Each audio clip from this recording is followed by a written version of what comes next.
Et bonjour à tous et bienvenue dans ce nouvel épisode de cette série des decks d'animé. Aujourd'hui on se retrouve avec un personnage qui est, je pense, très peu connu.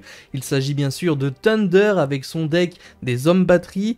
Donc un deck, on peut dire, du tonnerre. J'espère qu'il vous fera plaisir. En tout cas, on est sur, comme la vidéo précédente où on a parlé mardi de la princesse Rose, on est sur des personnages qui vraiment ont fait une très brève apparition dans cet univers Yu-Gi-Oh! GX.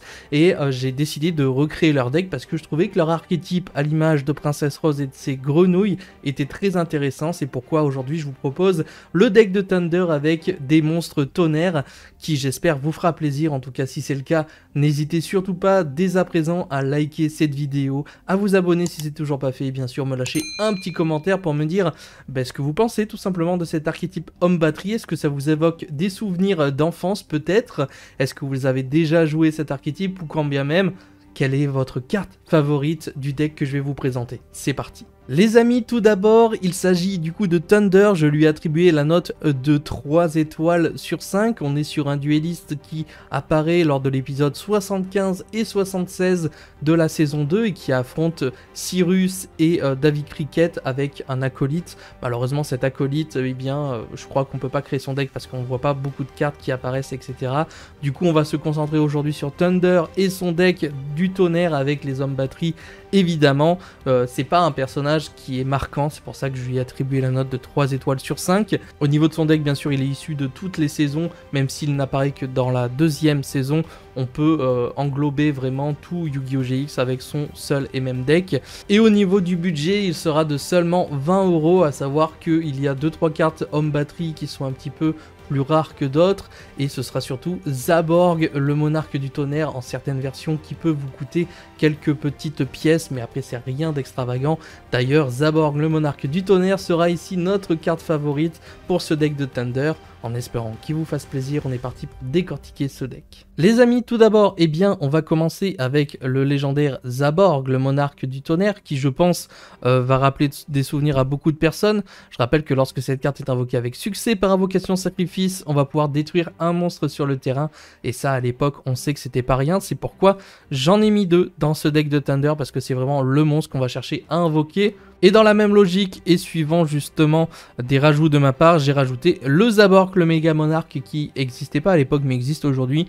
C'est clairement une carte qu'il aurait pu rajouter dans son deck à l'heure actuelle. C'est pour ça que j'ai voulu la rajouter pour le petit clin d'œil. Pour les monarques et Zaborg, donc 2 Zaborg et 1 méga. Nous avons ensuite le démarrage avec l'archétype des hommes batterie, avec homme batterie solaire, ici qui est très intéressant. Du coup, on va le jouer x2 pour ce deck. Ensuite, nous aurons le Dynamo industriel homme batterie. Très vieille carte qui a été réimprimée d'ailleurs dans le nouveau LODT. Ici, j'en ai mis 3 parce que j'en avais 3 tout simplement. Qu'il fallait remplir l'archétype homme batterie. Parce que vous voyez, j'ai vraiment galéré à en trouver. J'ai fait les fonds de boîte. Et dans les fonds de boîte, il y avait l'homme batterie à combustible dans un très très mauvais état. Je crois que j'en ai 2. J'en ai un qui est correct. Ouais, j'en ai un très très bien et il y en a un complètement défoncé.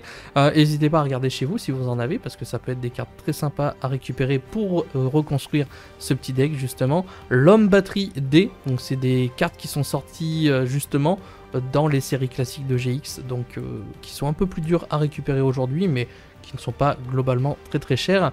Chargeur homme batterie, celle-ci elle m'évoque beaucoup de choses. Pour l'anecdote, j'avais à mon collège quelqu'un qui jouait les hommes batterie, j'avais jamais joué contre, mais soi-disant il avait un des hommes batterie qui pouvait jouer en 5 exemplaires dans son deck, vous savez, les fameuses règles de la cour de récré. Bref, c'était assez rigolo.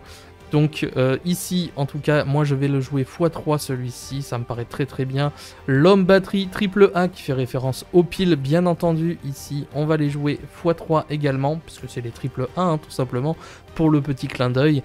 L'homme batterie 9V que je vais rajouter pour ce petit deck.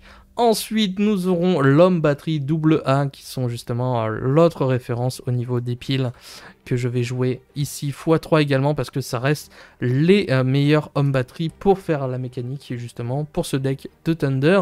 L'homme batterie C, évidemment elles auront toutes plus ou moins des noms de piles, hein, etc. Homme batterie, encore le numéro C. La pile bouton homme batterie ici.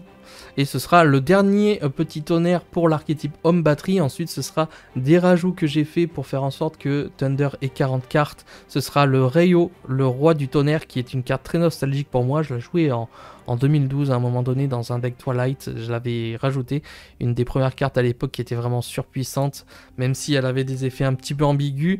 Et ensuite, nous avions le virus électrique qui fait une apparition dans l'animé, du coup, qui vient se rajouter à ce deck de Thunder. Par la suite, au niveau des magies et des pièges, c'est assez simple, hein, le bouclier électromagnétique, on a quelques cartes qui font référence aux hommes batterie et quelques cartes qui font justement référence aux monstres tonnerre en général. Ici c'est le cas en monstre tonnerre, beaucoup de cartes d'ailleurs qui sont pour les monstres tonnerre mais qui n'ont jamais été pleinement exploitées. Le petit Monster Reborn, la réincarnation de monstres qui met bien, la batterie de recyclage qui fait encore référence au tonnerre, puisqu'ici on va ajouter à notre main 2 monstres de type tonnerre avec une attaque de 1500 points ou moins dans votre cimetière, donc on recycle. Le chargeur de batterie, première carte justement, magie de l'archétype Homme Batterie. Chargeur rapide, la petite magie rapide qui est très intéressante également, qui va permettre d'ajouter, donc c'est juste des cartes qui disent quand même tuto 2 hommes batterie, hein. Bon après malheureusement c'est du cimetière à notre main, donc bon. C'est pas vraiment une tutorisation d'ailleurs, hein. C'est plus du recyclage. Court-circuit évidemment, jugement du tonnerre, la première carte piège pour nos monstres de type tonnerre. La batterie portable, que je vais jouer d'ailleurs x2. Et ensuite j'ai rajouté des petites cartes dont l'artwork faisait référence aux hommes batterie avec la ligne cassée.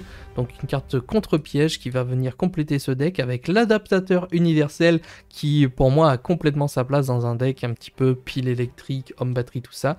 Et ensuite ce sera des petites staples pour faire 40 cartes pour ce deck de Thunder avec la trappe, l'annulation d'attaque et enfin la force de miroir. Et voilà les amis pour ce deck de Thunder qui, je le rappelle, fait une apparition lors de la saison 2 de Yu-Gi-Oh! GX affrontant Cyrus et David Cricket. N'hésitez pas à me dire ce que vous pensez de ce deck, du personnage. N'hésitez pas à revoir les épisodes si vous les avez manqués, si vous les avez peut-être jamais vus, etc.